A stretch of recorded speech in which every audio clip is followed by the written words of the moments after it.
বাংলা সাহিত্যের রোমাঞ্চকর কিছু গল্প দিয়ে সাজানো আমাদের এই বিশেষ নিবেদন সানডে সাসপেন্স। কবি ঔপন্যাসিক প্রবন্ধকার ঘনাদার সৃষ্টিকর্তা প্রেমেন্দ্র মিত্র। ভূতের গল্প প্রসঙ্গে উনি নিজে এক জায়গায় বলেছেন, ভূতের গল্প ব্যাপারটা আসলে ভয় নিয়ে খেলা করার একটা মজা। আমরা রাগ, হিংসা, ঘৃণা, ভালোবাসা, দয়া, মায়ার মতো সব রকম মনের ভাব নিয়ে উপভোগ করার মতো গল্প যখন বানাই, তখন ভয়টাকেই বা বাদ দেব কেন? সানডে সাসপেন্সে আজকে প্রেমেন্দ্র মিত্রর লেখা মাঝরাতের কল। প্রধান চরিত্রে ডাক্তার, রাস্তার ধারে হঠাৎ দেখা হওয়া একটি লোক এবং মুমূর্ষু রোগী। গল্প পাঠে মীর, গল্পের সূত্রধার দীপ। শুরু হচ্ছে মাঝরাতের কল।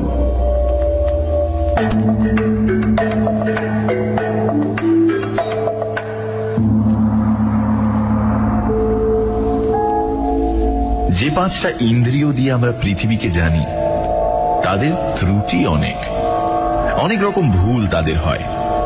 তবু আমাদের মতো সাধারণ মানুষের তাদের উপর বিশ্বাস অগাধ বিশ্বাস আমাদের সাধারণ বুদ্ধির ওপর। এই কটা ইন্দ্রিয়ের নাগালের মধ্যে না এলেই আমরা অনায়াসে অনেক কিছুকে উড়িয়ে দিই।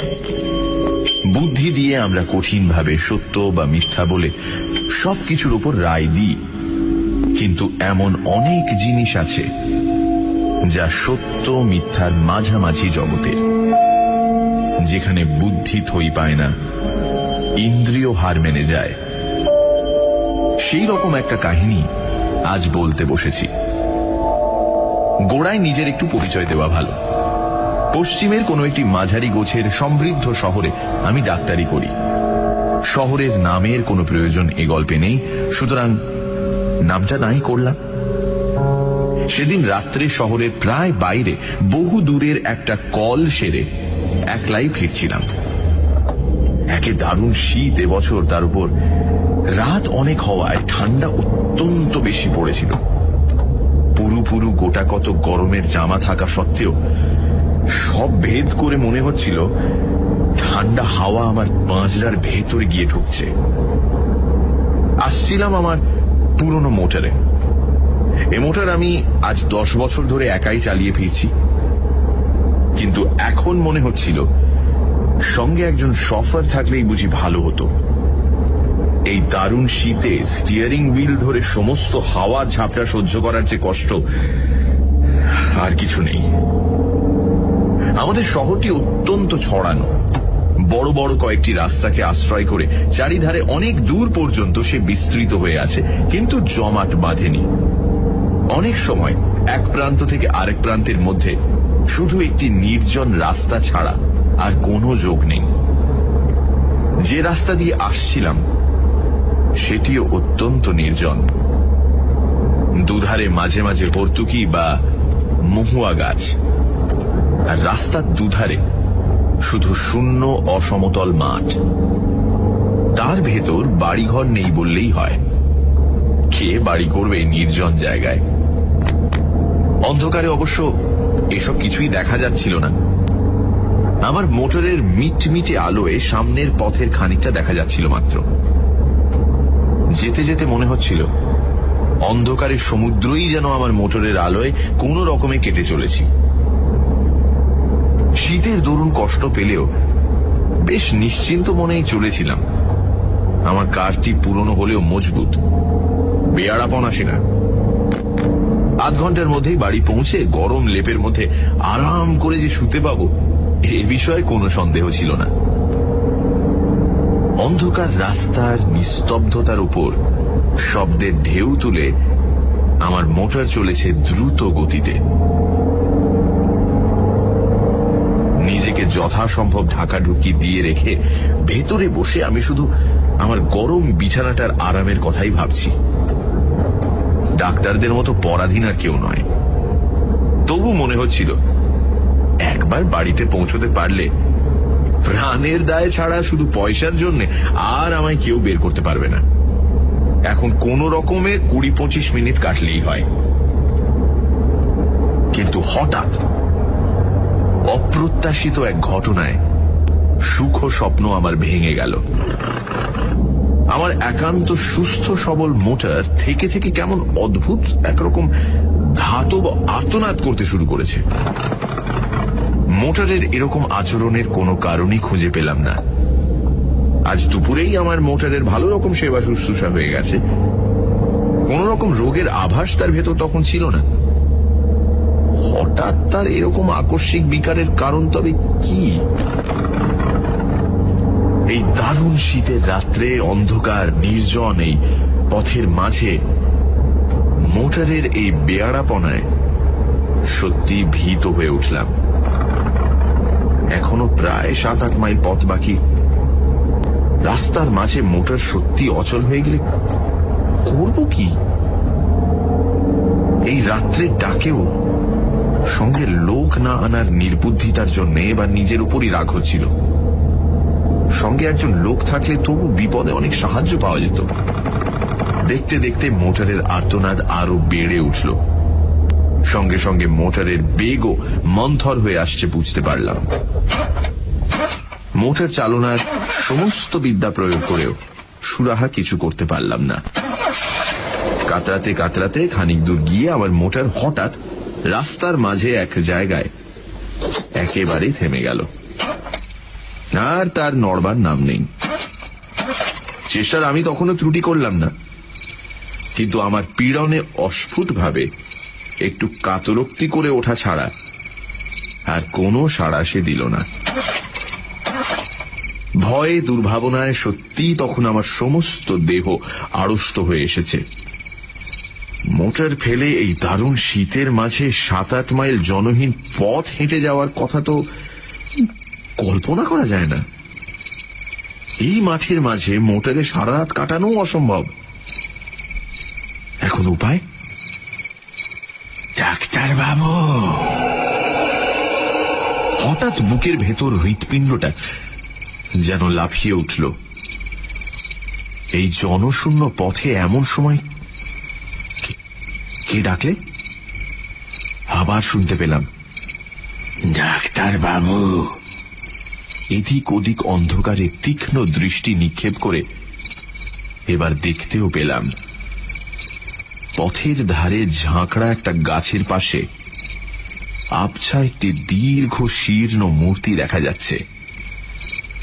হঠাৎ এমন জায়গায় কেমন করে তার উদয় হলো বুঝতে না পারলেও সাড়া দিয়ে বললাম, কে তুমি? মনে তখন আমার একটু আশার রেখাও দেখা দিয়েছে। তার আবির্ভাব যেমনই বিস্ময়কর হোক না কেন, লোকটার কাছে সাহায্য পাওয়ার সম্ভাবনা তো আছে। লোকটা সেই জায়গা থেকেই বললে, আমায় চিনবেন না আপনি? চেনবার জন্য আমি তখন ব্যস্ত নই, আমার সাহায্য করবার জন্য একজন লোক তখন দরকার মাত্র। সেই কথায় আমি তাকে বলতে যাচ্ছি, এমন সময় লোকটা আবার বললে, আপনাকে একটু আসতে হবে ডাক্তারবাবু, ভারী অসুখ একজনের। এমন সময় এই অনুরোধে বিরক্ত যেমন হলাম, আশ্চর্য হলাম তেমনি। ঠিক এই সময় রাস্তার ঠিক এই জায়গায় রুগী কি আমার জন্য তৈরি হয়ে বসেছিল? লোকটা আমার মনের কথাই যেন আঁচ করে বললে, হে ভগবানের দয়া ডাক্তারবাবু, এমন সময় আপনাকে এখানে পাবো স্বপ্নেও ভাবিনি, অথচ না পেলে কি বিপদই সে হতো। বেশি কথাবার্তা তখন আর ভালো লাগছিল না। একটু বিরক্ত হয়েই বললাম, কোথায় তোমার রুগী? লোকটা এবার নিঃশব্দে অন্ধকারের ভেতর একদিকে হাত বাড়িয়ে নির্দেশ করল। সেদিকে চেয়ে দেখলাম সত্যি দূরে একটা বাড়ির আলো যেন দেখা যাচ্ছে। এরকম নির্জন প্রান্তরের মাঝে এরকম বাড়ি খুব কমই থাকে। হঠাৎ এরকম জায়গায় এমন সময়ে যাওয়াও একটু বিপজ্জনক। তবে শত্রু আমার কেউ তো নেই, এবং সঙ্গে টাকা কড়িও নিতান্ত সামান্য, এই যা ভরসা। একটু ভেবে নিয়ে জিজ্ঞাসা করলাম, কি অসুখ? উত্তর এলো, জানি না ডাক্তারবাবু, কিন্তু অত্যন্ত সংকীর্ণ অবস্থা, তাড়াতাড়ি না গেলে বোধহয় বাঁচানো যাবে না। দোহাই আপনার, চলুন ডাক্তারবাবু। কোথায় নিজের বিপদ সামলাবো, না হঠাৎ রাস্তার মাঝে মাঝরাতে যেতে হবে পরের চিকিৎসায়? তবু ডাক্তার মানুষ, জীবন মরণের সমস্যা শুনলে চুপ করে বসে থাকতে পারা যায় না। বাধ্য হয়েই তাই বললাম, চলো।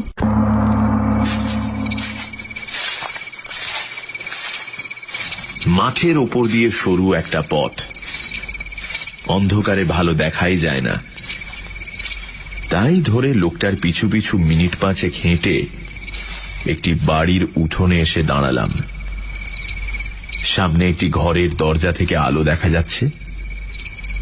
সেই দিক দেখিয়ে লোকটা বলল, ওই ঘরেই রোগী বাবু, আপনি যান, আমি এক্ষুনি আসছি। অন্ধকারের ভেতরই বুঝতে পারছিলাম বাড়িটি বিশেষ সমৃদ্ধ চেহারার নয়। গুটি 4-5 ঘর এবং একটুখানি ঘেরা উঠোন। ঘরগুলিও সব পাকা ছাদের নয়, দুপাশে খোলার ছাউনি। লোকটার কথা মতো সামনের ঘরে গিয়ে এবার ঢুকলাম। ঘরটি আয়তনে বিশেষ বড় নয়, তার উপর নানান আকারের বাক্স পেঁটরায় বোঝাই বলে ভেতরে নড়বার চড়বার স্থান অত্যন্ত অল্প। দরজার মুখোমুখি একটি জানালা, সেই জানালার ধারে মিটমিট করে একটি কেরোসিনের লণ্ঠন জ্বলছে। সেই আলোতেই অস্পষ্টভাবে দেখা গেল দরজার বাঁ ধারে একটি চারপায়ায় অত্যন্ত শীর্ণ এক ভদ্রলোক শুয়ে আছেন। আমি ঘরে ঢুকতেই ক্ষীণ স্বরে তিনি বললেন,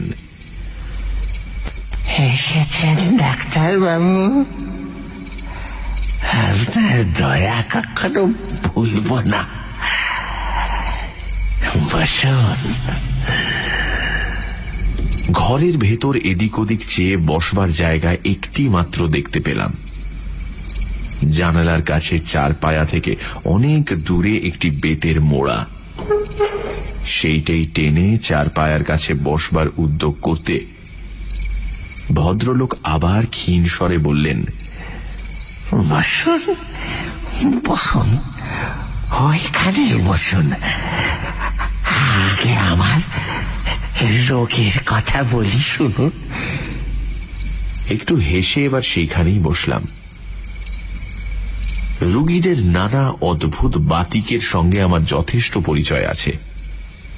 বুঝলাম খানিকক্ষণ ধরে নিজের রোগ সম্বন্ধে ভদ্রলোকের নানা মতামত আমায় এখন শুনতে হবে, না শুনলে নিস্তার নেই। ক্ষীণ স্বরে প্রথমেই তিনি আরম্ভ করলেন, আমার রোগ কি সারাতে পারবেন ডাক্তারবাবু? পারবেন আমাকে বাঁচাতে? একটু হেসে বললাম, সেই চেষ্টা করাই তো আমাদের কাজ, আর বাঁচবেন নাই বা কেন? একটু অদ্ভুত হাসির আওয়াজ এলো খাট থেকে।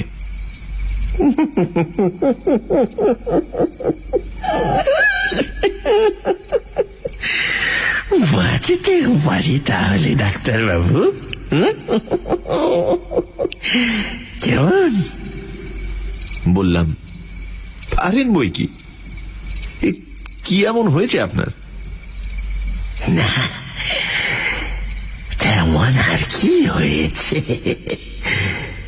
ভদ্রলোক আবার যেন হাসলেন, তারপর বললেন, ডাক্তারদের অনেক ক্ষমতা না, কিন্তু ধরুন তাতেও যদি না বাঁচি, যদি আজ রাত্রেই মারা যায়। রোগীর এই অর্ধোন্মত্ত প্রলাপের উত্তরে কি যে বলবো কিছুই ভেবে পেলাম না। মনে মনে তখন এই বিলম্বের জন্য অস্থির হয়ে উঠছি। রোগী আবার বললেন, যদি যদি আপনি থাকতে থাকতেই মারা যায় ডাক্তার বাবু, কি হবে তাহলে? কে আপনার ফি দেবে?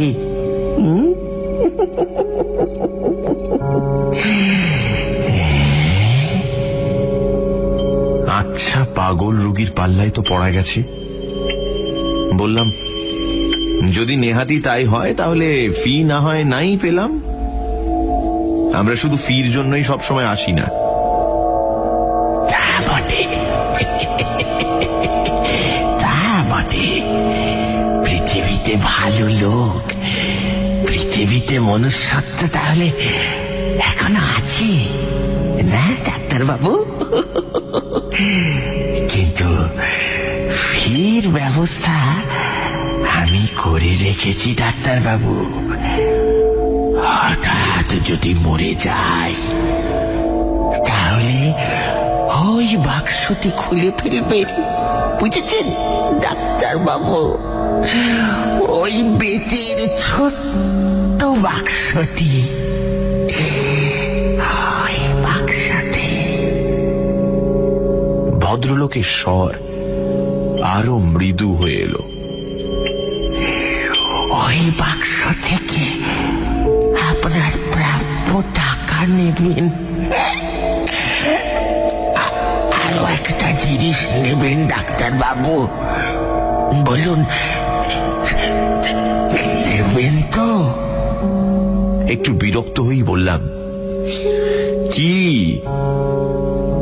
কিছু না ডাক্তার বাবু, কিছু না। একটা কাগজ, কিন্তু ভয়ানক দরকারি কাগজ। এই কাগজ যে ওখানে আছে শুধু আমি জানি, আর আপনি এখন জানলেন, আর কেউ জানে না। জানলে আর ওখানে ওটা থাকতো না।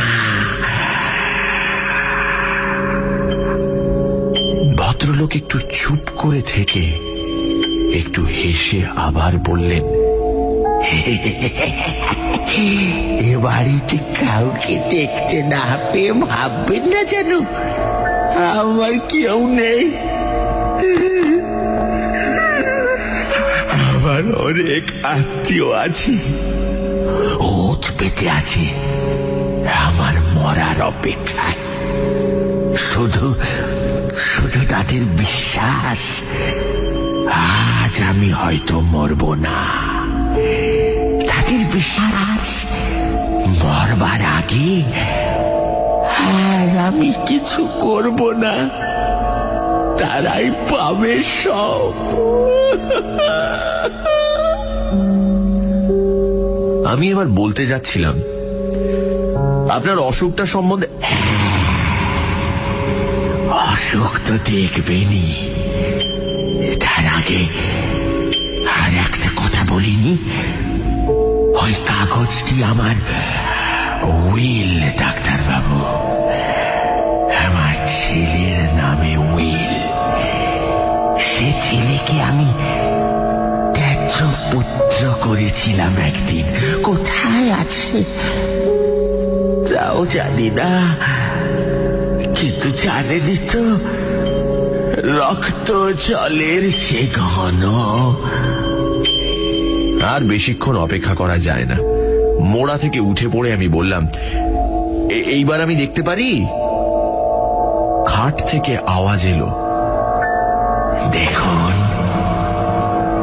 আমি খাটের কাছে এগিয়ে গিয়ে রোগীর নাড়ি দেখবার জন্য হাতটা তুলে ধরলাম, এবং পর মুহূর্তেই সেই দারুণ শীতের ভেতরও আমার সমস্ত দেহ ঘেমে উঠল। সে হাত বরফের মতো ঠান্ডা। রোগী মৃত। শুধু মৃত হলে এতখানি আতঙ্কের আমার বোধহয় কারণ থাকতো না, কিন্তু কিন্তু ব্যাপার যে আলাদা। ডাক্তারি শাস্ত্রে যদি কিছু সত্য থাকে,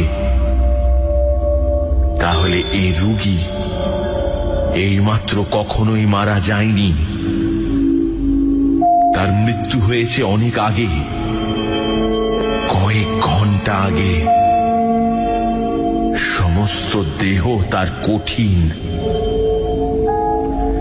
উন্মাদের মতো আরো খানিকক্ষণ পরীক্ষা করলাম। না, ভুল আমার হতেই পারে না। কিন্তু তাহলে এ ব্যাপারের অর্থ কি? তখন কিন্তু স্থিরভাবে কোনো চিন্তা করবার আর আমার ক্ষমতা নেই। আতঙ্কে আমার বুকের স্পন্দন পর্যন্ত যেন থেমে আসছে। হঠাৎ জানালার কাছে বাতিটা দপ দপ করে নেচে উঠল। সেটা একবার নেড়ে দেখলাম, তাতে তেল এক ফোঁটাও নেই। প্রান্তরের মাঝে নিস্তব্ধ নির্জন বাড়িতে এই ভয়ঙ্কর অবস্থায় আমি একা। এই বাতির আলোটুকুই যেন আমার একমাত্র সহায় ছিল, তাও নিভতে চলেছে দেখে আমি দ্রুত পদে ঘর থেকে বেরিয়ে পড়লাম। বুঝতে পারলাম পেছনে আলোটা আর কয়েকবার নেচে নিভে গেল। তখন আমি উঠোন ছাড়িয়ে এসেছি প্রায়। কিভাবে তারপর অন্ধকার প্রান্তরের ভেতর দিয়ে ছুটতে ছুটতে এসে মোটরে উঠেছিলাম তা আমার মনে নেই। মোটর চালিয়ে শহরের মাঝ বরাবর আসবার পর আমার যেন স্বাভাবিক জ্ঞান ফিরে এলো। সবচেয়ে আশ্চর্য ব্যাপার মনে হলো, মোটরের এই চলা, খানিক আগে অদ্ভুতভাবে যে মোটর বন্ধ হয়ে গিয়েছিল, হঠাৎ এবার বিনা চেষ্টায় আপনা হতে সে মোটর এমন শুধরে গেল কি করে? তারপর দিন দিনের আলোয় লোকজন সঙ্গে করে নিয়ে সেই প্রান্তরের মাঝকার বাড়ির নিঃসঙ্গ রোগীর শেষ ইচ্ছা পূর্ণ করবার ব্যবস্থা করেছিলাম। তার ছেলেই আজকাল সমস্ত বিষয়ের মালিক।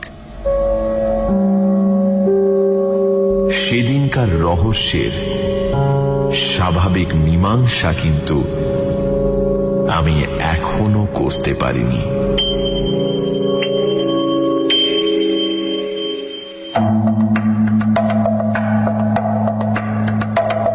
শুনছিলেন মাঝরাতের কল। রচনা প্রেমেন্দ্র মিত্র। গল্পের সূত্রধার দীপ। গল্প পাঠে মীর। শব্দগ্রহণ, আবহ সঙ্গীত এবং স্পেশাল এফেক্টসে রিচার্ড। পরিকল্পনা ও পরিচালনায় ইন্দ্রাণী। রেডিও মির্চির তরফ থেকে আন্তরিক ধন্যবাদ লেখক পুত্র শ্রী মৃন্ময় মিত্রকে আমাদের পাশে থাকার জন্য। আগামী সপ্তাহে ঠিক এই সময় আরো একটি রোমাঞ্চকর গল্প নিয়ে হাজির হবে সানডে সাসপেন্স। রোগ সম্বন্ধে ভদ্রলোকের নানা মতামত আমায় এখন শুনতে হবে। না শুনলে নিস্তার নেই। ক্ষীণ স্বরে প্রথমেই তিনি আরম্ভ করলেন, আমার রোগ কি সারাতে পারবেন ডাক্তারবাবু? পারবেন আমাকে বাঁচাতে? একটু হেসে বললাম, সেই চেষ্টা করাই তো আমাদের কাজ। আর বাঁচবেন নাই বা কেন? একটু অদ্ভুত হাসির আওয়াজ এলো খাট থেকে।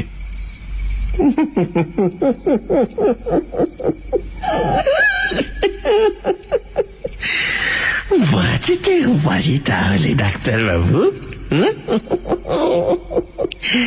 কেমন? বললাম, পারেন বই কি। কি এমন হয়েছে আপনার? না, তেমন আর কি হয়েছে। ভদ্রলোক আবার যেন হাসলেন, তারপর বললেন, ডাক্তারদের অনেক ক্ষমতা, না? কিন্তু ধরুন তাতেও যদি না বাঁচি, যদি আজ রাত্রেই মারা যায়। রোগীর এই অর্ধন্মত্ত প্রলাপের উত্তরে কি যে বলবো কিছুই ভেবে পেলাম না। মনে মনে তখন এই বিলম্বের জন্য অস্থির হয়ে উঠছি। রোগী আবার বললেন, যদি যদি আপনি থাকতে থাকতেই মারা যায় ডাক্তারবাবু, কি হবে তাহলে? কে আপনার ফি দেবে?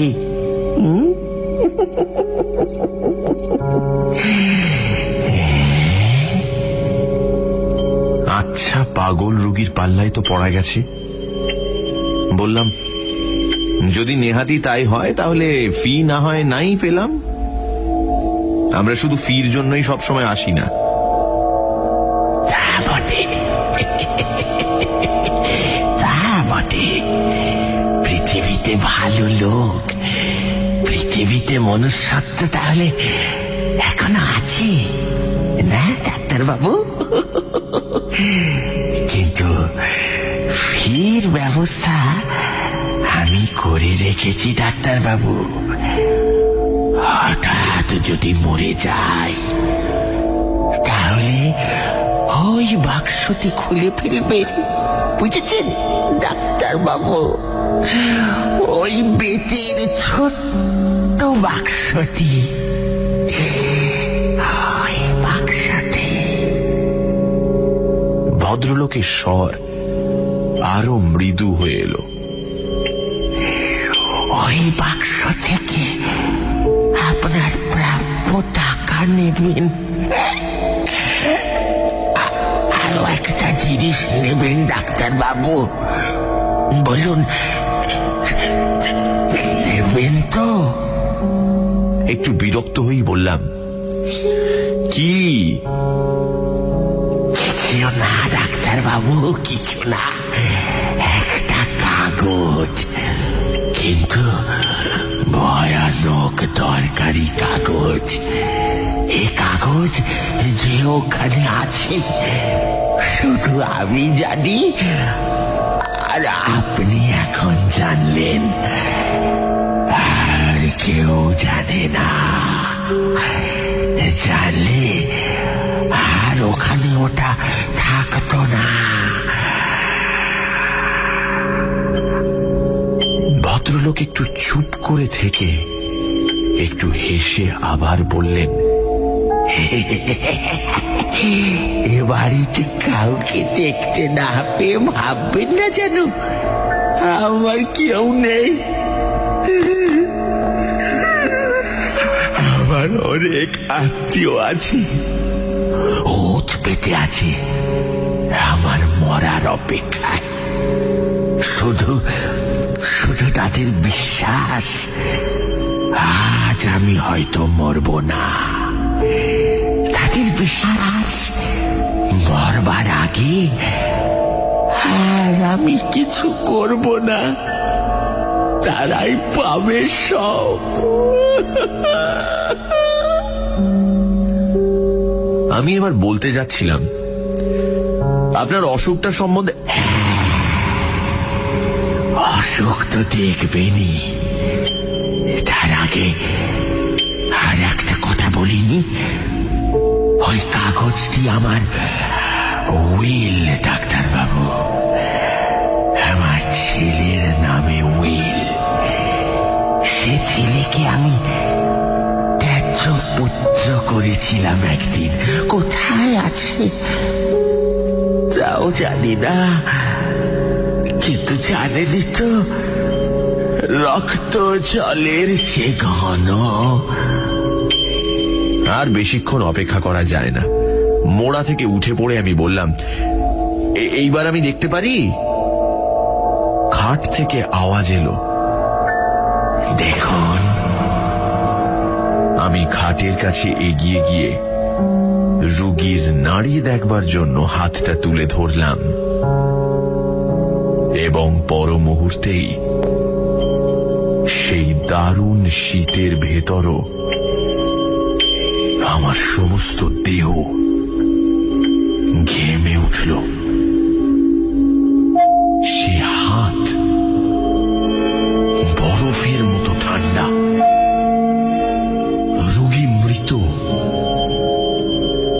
শুধু মৃত হলে এতখানি আতঙ্কের আমার বোধহয় কারণ থাকতো না, কিন্তু ব্যাপার যে আলাদা। ডাক্তারি শাস্ত্রে যদি কিছু সত্য থাকে, তাহলে এই রোগী এইমাত্র কখনোই মারা যায়নি। তার মৃত্যু হয়েছে অনেক আগে, কয়েক ঘন্টা আগে। সমস্ত দেহ তার কঠিন। উন্মাদের মতো আরো খানিকক্ষণ পরীক্ষা করলাম। না, ভুল আমার হতেই পারে না। কিন্তু তাহলে এ ব্যাপারের অর্থ কি?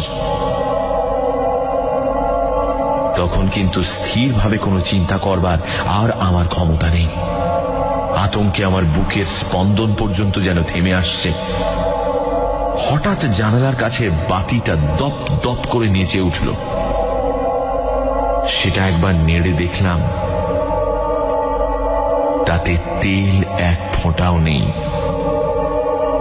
প্রান্তরের মাঝে নিস্তব্ধ নির্জন বাড়িতে এই ভয়ঙ্কর অবস্থায় আমি একা। এই বাতির আলোটুকুই যেন আমার একমাত্র সহায় ছিল, তাও নিভতে চলেছে দেখে আমি দ্রুত পদে ঘর থেকে বেরিয়ে পড়লাম। বুঝতে পারলাম পেছনে আলোটা আর কয়েকবার নেচে নিভে গেল। তখন আমি উঠোন ছাড়িয়ে এসেছি প্রায়। কিভাবে তারপর অন্ধকার প্রান্তরের ভেতর দিয়ে ছুটতে ছুটতে এসে মোটরে উঠেছিলাম তা আমার মনে নেই। মোটর চালিয়ে শহরের মাঝ বরাবর আসবার পর আমার যেন স্বাভাবিক জ্ঞান ফিরে এলো। সবচেয়ে আশ্চর্য ব্যাপার মনে হলো মোটরের এই চলা। খানিক আগে অদ্ভুতভাবে যে মোটর বন্ধ হয়ে গিয়েছিল, হঠাৎ এবার বিনা চেষ্টায় আপনা হতে সে মোটর এমন শুধরে গেল কি করে? তারপর দিন দিনের আলোয় লোকজন সঙ্গে করে নিয়ে সেই প্রান্তরের মাঝকার বাড়ির নিঃসঙ্গ রোগীর শেষ ইচ্ছা পূর্ণ করবার ব্যবস্থা করেছিলাম। তার ছেলেই আজকাল সমস্ত বিষয়ের মালিক। সেদিনকার রহস্যের স্বাভাবিক মীমাংসা কিন্তু আমি এখনো করতে পারিনি।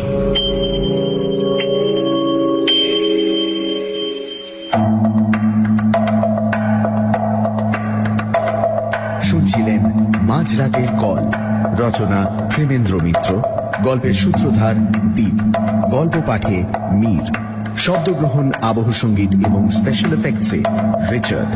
পরিকল্পনা ও পরিচালনায় ইন্দ্রাণী।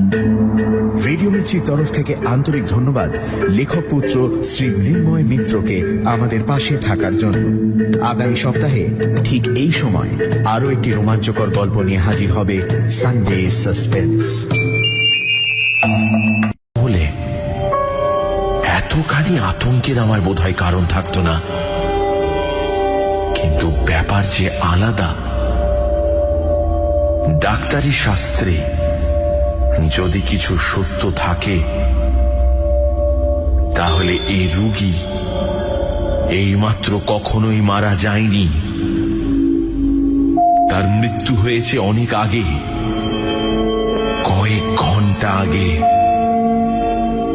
সমস্ত দেহ তার কঠিন। উন্মাদের মতো আরো খানিকক্ষণ পরীক্ষা করলাম। না, ভুল আমার হতেই পারে না। কিন্তু তাহলে এ ব্যাপারের অর্থ কি? তখন কিন্তু স্থিরভাবে কোনো চিন্তা করবার আর আমার ক্ষমতা নেই। আতঙ্কে আমার বুকের স্পন্দন পর্যন্ত যেন থেমে আসছে।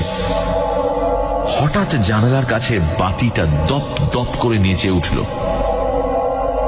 সেটা একবার নেড়ে দেখলাম, তাতে তেল এক ফোঁটাও নেই। প্রান্তরের মাঝে নিস্তব্ধ নির্জন বাড়িতে এই ভয়ঙ্কর অবস্থায় আমি একা। এই বাতির আলোটুকুই যেন আমার একমাত্র সহায় ছিল, তাও নিভতে চলেছে দেখে আমি দ্রুত পদে ঘর থেকে বেরিয়ে পড়ল। বুঝতে পারলাম পেছনে আলোটা আর কয়েকবার নেচে নিভে গেল। তখন আমি উঠোন ছাড়িয়ে এসেছি প্রায়। কিভাবে তারপর অন্ধকার প্রান্তরের ভেতর দিয়ে ছুটতে ছুটতে এসে মোটরে উঠেছিলাম তা আমার মনে নেই। মোটর চালিয়ে শহরের মাঝ বরাবর আসবার পর আমার যেন স্বাভাবিক জ্ঞান ফিরে এলো। সবচেয়ে আশ্চর্য ব্যাপার মনে হলো মোটরের এই চলা। খানিক আগে অদ্ভুতভাবে যে মোটর বন্ধ হয়ে গিয়েছিল, হঠাৎ এবার বিনা চেষ্টায় আপনা হতে সে মোটর এমন শুধরে গেল কি করে? তারপর দিন দিনের আলোয় লোকজন সঙ্গে করে নিয়ে সেই প্রান্তরের মাঝকার বাড়ির নিঃসঙ্গ রুগীর শেষ ইচ্ছা পূর্ণ করবার ব্যবস্থা করেছিলাম। তার ছেলেই আজকাল সমস্ত বিষয়ের মালিক। সেদিনকার রহস্যের স্বাভাবিক মীমাংসা কিন্তু আমি এখনো করতে পারিনি।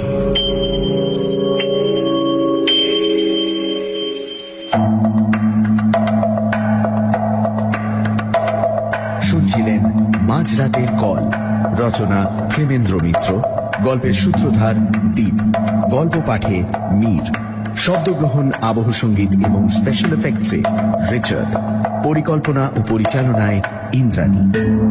রেডিও মির্চির তরফ থেকে আন্তরিক ধন্যবাদ লেখক পুত্র শ্রী মৃন্ময় মিত্রকে আমাদের পাশে থাকার জন্য। আগামী সপ্তাহে ঠিক এই সময় আরো একটি রোমাঞ্চকর গল্প নিয়ে হাজির হবে সানডে সাসপেন্স। আপনা হতে সে মোটর এমন শুধরে গেল কি করে? তারপর দিন দিনের আলোয় লোকজন সঙ্গে করে নিয়ে সেই প্রান্তরের মাঝকার বাড়ির নিঃসঙ্গ রুগীর শেষ ইচ্ছা পূর্ণ করবার ব্যবস্থা করেছিলাম। তার ছেলেই আজকাল সমস্ত বিষয়ের মালিক। সেদিনকার রহস্যের স্বাভাবিক মীমাংসা কিন্তু আমি এখনো করতে পারিনি।